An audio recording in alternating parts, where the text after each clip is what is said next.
Ole in Savain kan channel min clear sak tu te che bai kan bu ka che u tun tru ma chuan thil phurom deuh mai kanon soidona chu chu ta chungchang thowani UK engtin nge kan mizonars te na thoken an kal theyang ti chungchang kanon soidona kan kema min interview na tender voice na min interview na video YouTube ka upload a khan miron bi messenger message karon thon che lo check ta che ron ti ti chuan message chu ka ve na miron thon tu chu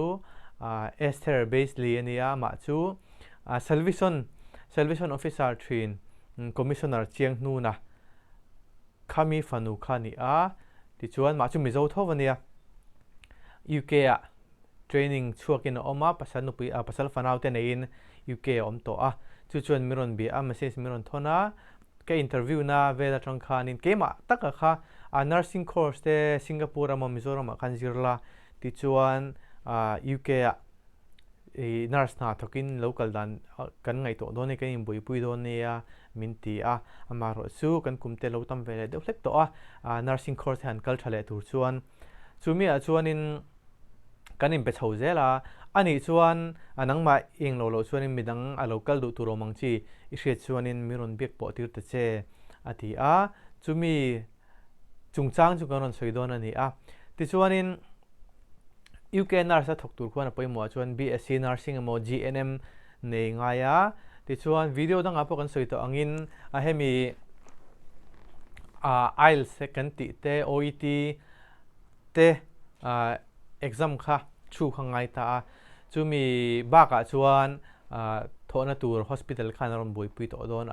ti chuan tuna hianin ama bik po theina tur chu email address chu ka da anga ka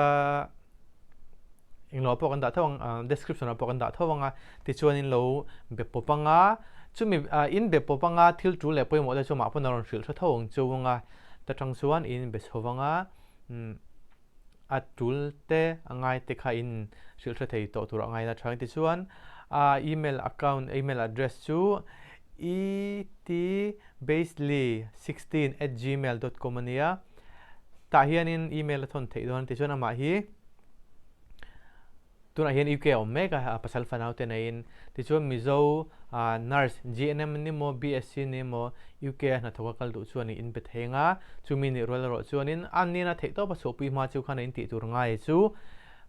IELTS mo OET ka in through pot exam ka in pass pot angai don ta chumi nuwa chuan in zu pe popanga anin ma lo lak puing cheunga alo boi pui to don cheuni tun tuma tan chuan kha jong kan video lo ni le pot se kan channel min clear sak tu te chong chunga kan loma lom thu kan soi